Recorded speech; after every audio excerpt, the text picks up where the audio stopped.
The first step in getting started writing programs in Visual Basic is by designing our program's appearance.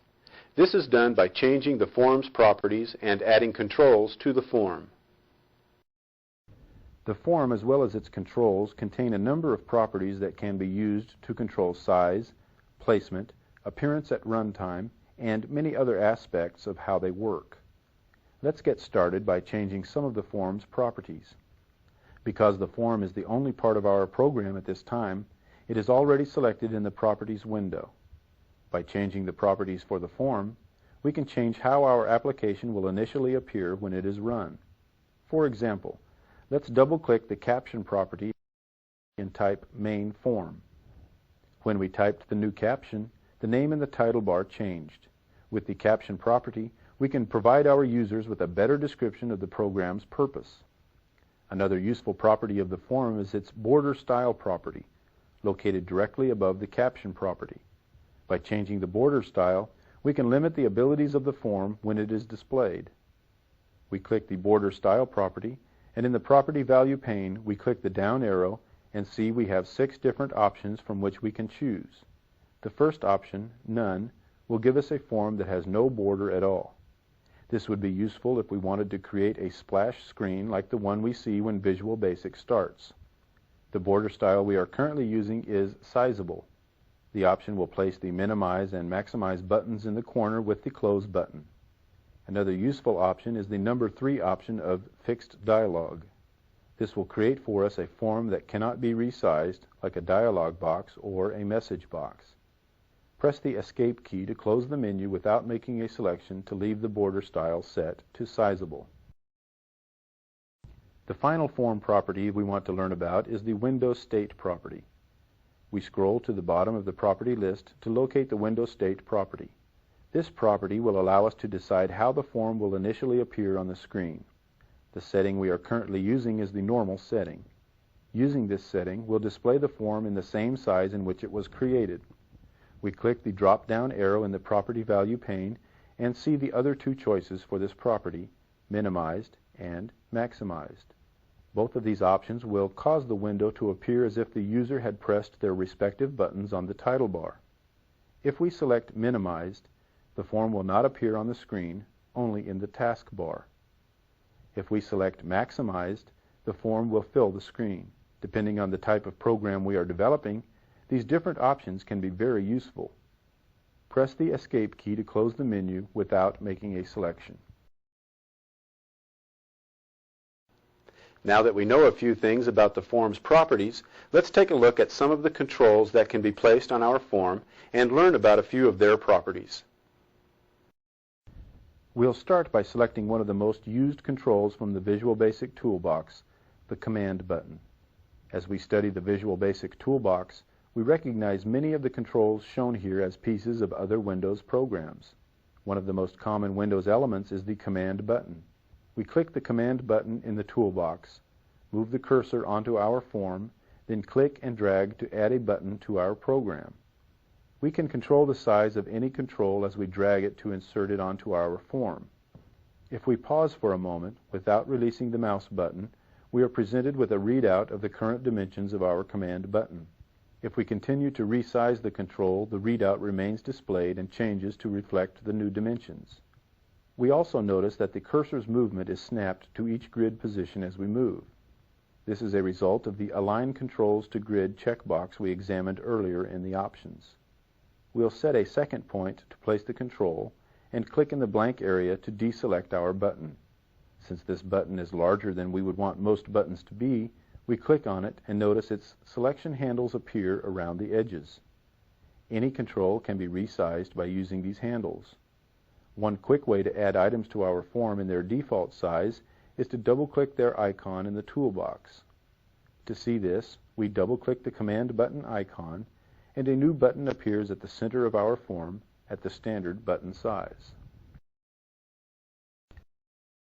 We can also change the size of one control to match another. First, we'll drag a selection rectangle around both buttons. We now see that the resizing handles of both controls are visible. If we look closely, we see that the resizing handles on the second Command button are blue, whereas the other buttons are white.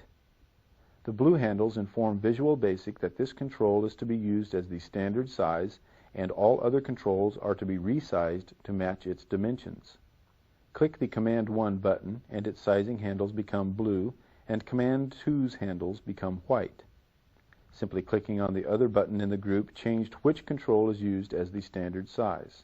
Since we want our first button to be resized to match the second button, we click on Command 2 to reselect it as the button to match sizes with. We'll select the Make Same Size command from the Format menu, then choose Both from the submenu that appears. We now see that the first button has been resized to match the second button's height and width. Another task we can perform from the Format menu is to align the controls to each other. With both buttons still selected, we select the Align pop-out menu from the Format menu. Here, we see several options for aligning our controls to one another, such as lefts, rights, or centers to control the vertical alignment of the controls. The tops, middles, and bottoms options allow us to horizontally align controls. The last option, to grid, allows us to align the controls to the grid points. In our example, this last option will perform no function simply because our controls were already aligned to the grid by our settings in the options. Let's try one of these commands. Click the Tops command and we see our command buttons are aligned on their top border. Depending on the type of controls we are using and how we would like our application to appear, these commands can be very useful. Another task we can perform with our controls is to move them to other locations on the form, individually or as a group. Controls can be moved to any position on the form simply by selecting them, holding down the left mouse button, and moving them to the new location. Let's move both our command buttons out of the center of our form and into the lower right corner. Now, click in a blank area of the form to ungroup the command buttons. Perhaps the most important property for each control is the name property. Naming controls properly is very important because we will refer to each control's name in the code of our program in order to access that control. When looking at the form, it's easy to see what types of controls are used because we can see for ourselves what controls are placed there. But when coding, it's harder to remember what type of control the name represents. For this reason, it's a good idea to start control names with the first three letters identifying the type of control we are naming. We select our first command button, and in the property window we double-click the name property field and type CMD_go. The CMD will remind us when we are coding that this name refers to a command button, and the Go will remind us of the function the button represents. The underscore between these two makes the item name easy for us to read and recognize by separating the control type from its function. It's important to remember that the names of objects and controls in a Visual Basic program have nothing to do with the text displayed on their surfaces, though it may seem so at first. For example, when we placed the first button on our form, the text displayed on its face was Command 1, and its name within the program was Command 1 as well. Visual Basic does this for ease of use reasons, to help us better relate commands with their program names. This is fine at first, but it's good programming practice to give all our objects and controls unique names, separate from the caption or text displayed on them. The caption property determines the text displayed on a control's surface. The caption property for this button is Command 1, and Command 1 is displayed on the button face. We select the current contents of this field, type Go, and see the button now reads Go. Earlier in the course, we learned about accelerator keystrokes and how using them can be quicker than using the mouse to access frequently needed commands. We can add our own accelerator keystrokes to the controls in our program, just like the ones we use to access Visual Basic's menus. This is done by adding an ampersand in front of the letter we want to underline. We place our cursor in front of the capital G in the Go button's caption and type the ampersand symbol. We now see the G in Go on our button is underlined. When we run our program, pressing Alt plus G will mirror the effect of the button being pressed with the mouse. Let's click our second command button, click the name property field, and type CMD_exit. Next, we'll click the caption field and type E followed by ampersand symbol, then the rest of the name, which is XIT for exit. This changes the name of our second button to exit with X as the underlined accelerator key. Let's scroll through the list of properties until we reach Enabled. The enabled property controls whether buttons can be clicked by users of our program or grayed out at runtime. All controls are enabled when added to our form, so if we need one to be disabled when the program starts, we must change its enabled property. Let's click the down arrow in this field, change its value from true to false, then press the F5 key on the keyboard to run our program. We see that our exit button is grayed out and we are unable to select it. We'll press the stop button on the toolbar, which is marked with a solid square, to stop our program and return to design mode. The quickest way to access properties on a control is by using the F4 key. Once any control on a form is selected, pressing F4 will bring up the properties box for that control, even if the properties box was previously turned off. Though it's not a standard practice, the text that appears on buttons can be changed to a different size, style, or font. We select the Go command button and click its Font Properties field and see the Ellipses button appear. Whenever this button appears, we know clicking it will take us to another dialog box with specific options for that property. Let's click the Ellipses button now, and the Font dialog box is displayed. In the Font Style list box, we'll click on Bold, then click on 14 in the Font Size list box to make our text a little larger. We'll click OK to return to the work area and see the text on our first button is bigger and bolder than the text on the second. Some properties are only useful on some controls. For example, the Picture property allows us to bring up a wide variety of image format files and display them within our program. Let's add a few of these controls that have special properties to our program. Let's add a picture box to the form by clicking the picture box icon in the toolbox, then clicking and dragging until we have a box the size we want. Go to the Properties box and scroll the list to find the Picture field. We click the Picture field, then the Ellipses button to bring up the Load Picture dialog box. In the drop-down list, we find the C drive, double-click the Learning Files folder to open it, then click the via1.bmp file to insert it into our picture box. To fit our picture box to the size of our newly imported graphic, we scroll up through the list of properties and set the picture box's auto size property to true. Now, let's give our picture box a name we'll remember for later use. We'll scroll up through the properties list until we reach the name property and enter PCT_pict1 as the name of our picture box. Labels also have distinctive properties, as they have the ability to display text on a form, while checkboxes and option buttons can either be checked or deselected at runtime. Labels are the quickest way to display text on our forms. We click the label icon on the toolbox, stretch a label onto our form, then click the caption field in the Properties window. Here we'll type, "This is an example of text on our form." When we run our program, we will see the text contents of the label, but by default the border of a label is not visible. This makes labels ideal for headings or titles on our forms. One distinctive property that labels have is the auto size property. Because they are usually used to display text without a border, setting this property to true means the label only takes up as much space on our form as is needed to display its contents.